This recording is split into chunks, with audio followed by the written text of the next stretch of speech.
Were you all able to hear that sound clip? No. Okay. Let's Good, try we'll this play it again. We're going to play it again.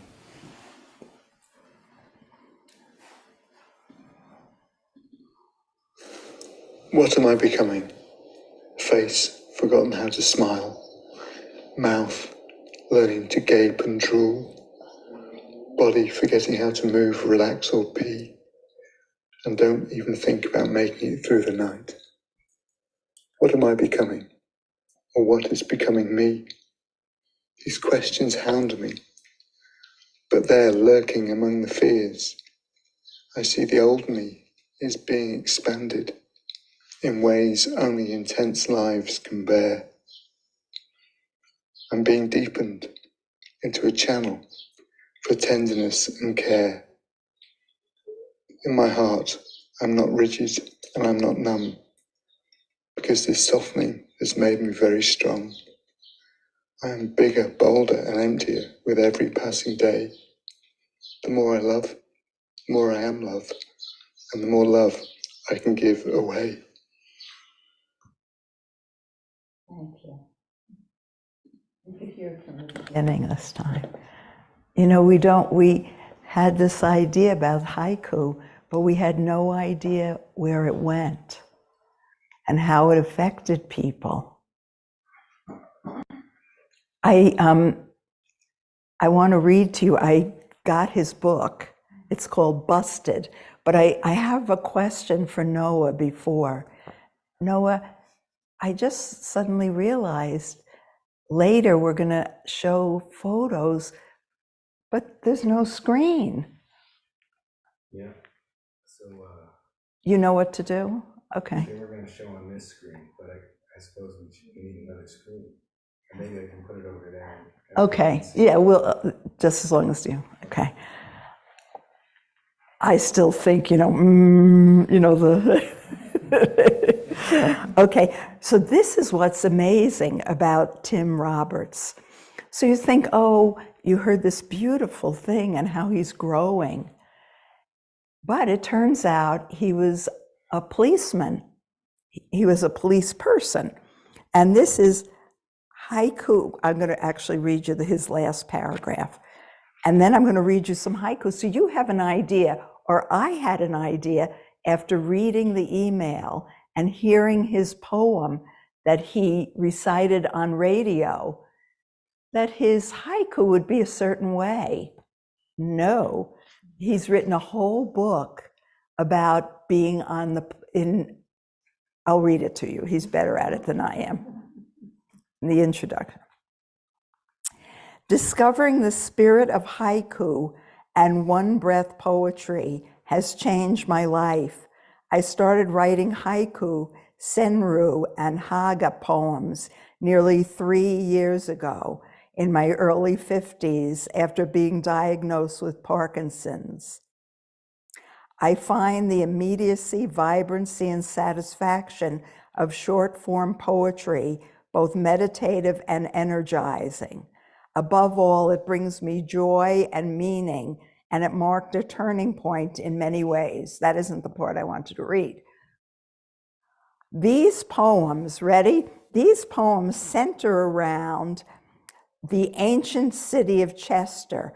I was there in the action in almost all the poems in this collection, and the few that didn't directly happen to me as written are compositions of events I did experience or incidents that people I knew well experienced. He was part of the police crew in the town of Chester. So I'm going to read you some haiku. And they're all like this. And when I was very excited and I contacted Robert Epstein, the mentor, don't pay attention to them. That's the next thing. The mentor that I study with, and he said, oh, wait until you see these haiku. And I want to, can you see that cover? This is not a, do you see it? Can you see it? Okay, you ready? One shotgun, 3 of us walking, doing the math. You know, he's right in it. This is not playing around, this is real. Hard frost in the armored carrier, burning chip wrappers for warmth. Hard frost in the armored carrier, burning chip wrappers for warmth. You know, probably potato chips, you know, the brevity. Chasing thieves, how to vault a fence in long johns. Chasing thieves, how to vault a fence in long johns. In the squalor, the foreign legionnaire gleams, her solitary shrine. I'll read that again. In the squalor, the foreign legionnaire gleams, her solitary shrine. So do you hear these? He said that he wanted, we wrote back and forth, and he said, I wanted to put language to my experience, you know, my past experience before I had Parkinson's, and make it real.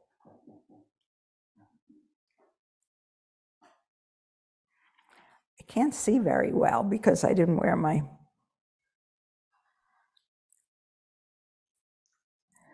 Bleeding man, we tear tourniquets from old rugs. This is not, you know, what you would expect, and it's great.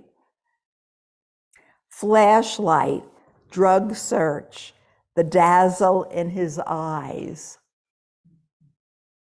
Flashlight, drug search, the dazzle in his eyes. So I'm sure you can look him up, Tim Roberts, Busted, Reflections on Police Life. You can write haiku about anything. So I wanted to share this with you. Okay, we're still okay. Okay, so now now I'm going to try to get you to understand this.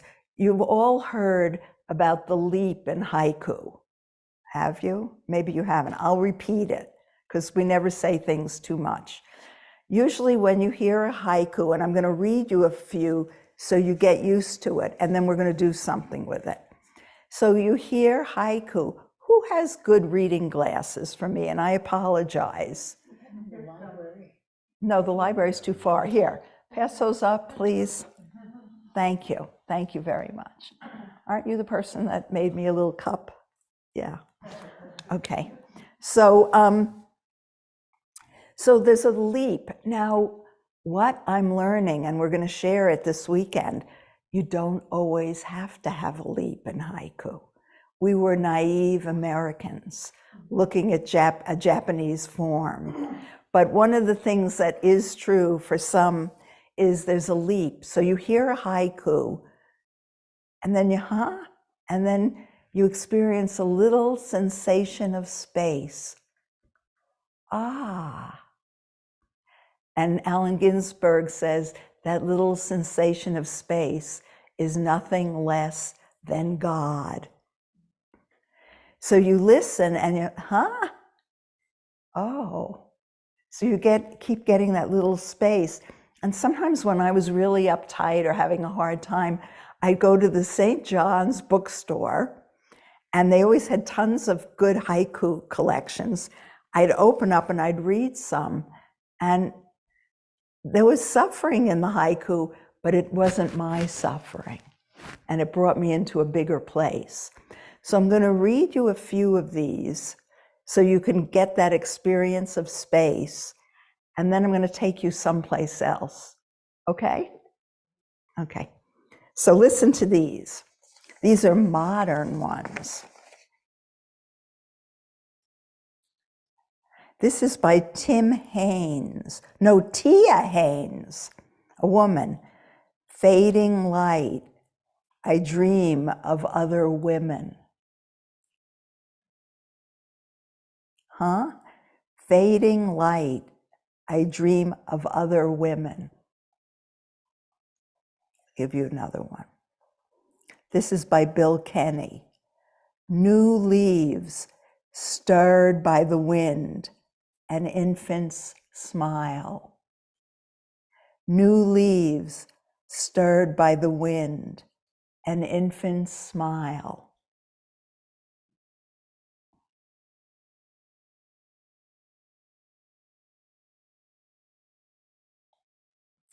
Summer downpour, the sudden weight of clothing. Peter Newton. Summer downpour, the sudden weight of clothing.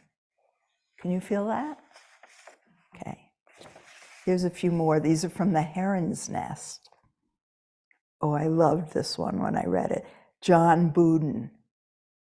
Empty zendo, the sound of ripening tomatoes. Empty zendo, the sound of ripening tomatoes. Wild berries, a taste of the unconcern we once had. Wild berries, a taste of the unconcern we once had. Are you all tasting that leap? I'm going to give you a few more. That was by Maria Tomaszak. That's why I don't say the name, because I have a terrible pronunciation. This is by a woman named Carolyn Hall. Ebb tide, first strands of gray in my daughter's hair. Ebb tide, first strands of gray in my daughter's hair. You can't stop once you go. They're so delicious. Moonlit forest stream, my thoughts on the tiger not there. This is by K. Ramesh. Moonlit forest stream, my thoughts on the tiger not there. Okay, so did you all get the leap? That taste of something unexpected? Raise your hands. How many of you got the leap? Come on, a little physical activity wouldn't kill you. Did you get the leap? You didn't have the, no. Well, what am I going to do with her? Okay, I'll give you another one. Okay, you ready? This is an old ancient one. Morning glory, another thing I will never know. Morning glory, another thing I will never know. Yes? No? No, I'm just trying. Oh my goodness. Okay, we're going to work you over, but I can't do it now because there are about 300 other people here. Okay.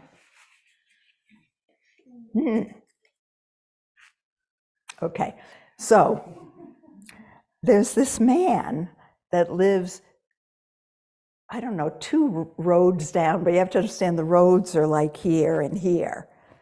And he's a Zen priest here at Upaya, and his name is James Bristol. And he called me, and one day, we see each other once in a blue moon, and he called me, he said, no, he didn't call me, he emailed me, very sophisticated. And he said, are you around? I have something for you. I said, yeah, I'm around. He said, well, if I leave it at your front step tomorrow, will you be able to pick it up pretty soon after? He never thought you could ring the bell and give it to me. I said, yeah, I'll be around tomorrow, in and out, but I'll look. So great, okay. So I went, I think it was a Tuesday, I looked, and there was a big, beautiful book, The House That Holds O'Keeffe by James Bristol. Okay, can everyone see this? Now you have to understand, I'm a writer and I've been a writing teacher for many years. So people are always sending me things. Just recently, someone did a long writing practice and said, I thought you'd want to read my writing practice. So she sent me the whole thing. It's very sweet, but sometimes, this is a little make-believe, but sometimes I don't want to read anybody's stuff. I want to read only my own stuff. No, not my own stuff, my own trajectory. People are always giving me books, but they don't understand. I have a trajectory of the books I plan to read. So it's a little difficult. And I always, though, look, so I have a pile. And so James, even though it was a beautiful cover, I thought, oh, here's another one. Okay. And I love James, and he's very talented, and I love him. So I went to bed and I thought, I do really know him. And he was so excited.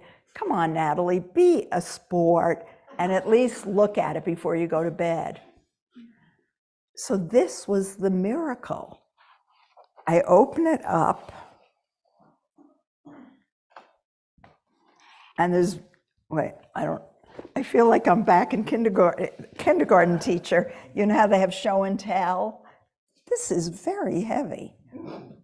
You know how they have show and tell? So here's this book, Class, and I open it up, okay, blank page, and I figure I have to read. I like to read, but I want to read what I want to read. I'm revealing a lot about myself. Oh, this is very beautiful. Can you put that close up so everyone can see it? Or we're going to just do it this way, Noah? Do you want me to do I can share? Yeah, make it how you made it. I don't know. They're going to be different pictures than what you're showing. Oh, I see. Okay, then wait a minute. Okay. You see how beautiful this is? So then I like, wow, that's really pretty. I'm waiting for the text. Another. Oh, how do I? No, this way. This way. Okay. I'm going to just show you one more, because then I want Noah to show them all, because we're going to go slow. Because then the next thing, a dedication. Now everyone loves dedications. Do you read the dedications in books? Definitely should. I mean, you shouldn't have a book if you don't read the dedication. So for Cody, Santiago, and Troy. I know Troy, and all the adventure to come. Well, here we go. The adventure of the text. And then the next thing was May Sarton. May Sarton was a great writer. She's not alive now. And I'm going to read this quote. The most valuable thing we can do for the psyche occasionally is to let it rest, wander, live in the changing light of room, not try to be or do anything whatever. May Sarton. I thought, you got to give it to James. He gets good quotes. Okay, now here we go, the text. And it continued like this, picture after picture. And my experience, can you see it? We're going to show them. My experience was, it was like the leap in haiku. Do you understand? The silent leap in haiku, a whole book. There was no text. It was all photos. It was all the house that holds O'Keeffe, where she used to live. Georgia O'Keeffe. You know, she lived in New Mexico, in Abiquiu and Ghost Ranch. This house is Ghost Ranch. And I want to tell you something else. Let's do the first one, Noah. I don't know how you have it. Okay. Wait, I'm going to come. You can look here, it should be the same thing as what's up. Okay, that's not the pedernal. Okay, keep. You want to do that? No, let's just go one. But, okay.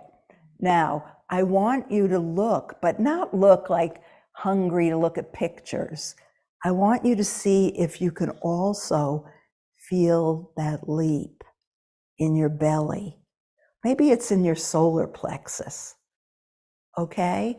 The leap and silence and no writing even haiku. Okay? Now, do you see that mountain in the distance? Do you see it goes like this and then like that? That's the pedernal. And the pedernal is where Georgia O'Keeffe's ashes are now. And she said that she made a deal with God. If she painted the pedernal enough, it would be hers. And like a good koan, she stamped it with her ashes. So there, do you see that? And he, very quiet, I'm going to just say one or two comments and then I'm going to shut up. You're looking through her door at the pedernal. Can you feel that? I just stayed up really late looking through this book that I didn't have to read anything. That doesn't mean writing isn't good. It's good. Okay, so let's just see if we can feel them. Okay? Noah, really, I'll signal you. Okay, next one.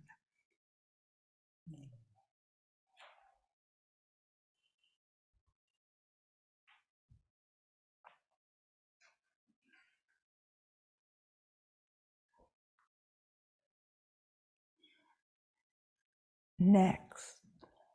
Well, no, how about this? I'll just do this. So we'll have complete silence.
Wow. Did you feel it? Could you feel it? Yeah. Oh, it's already time. I had to hold back so much from saying things. But could you feel that? I think we should do a whole haiku retreat in silence. Could you feel that? Okay, good. I was going to have to work you over otherwise. Okay.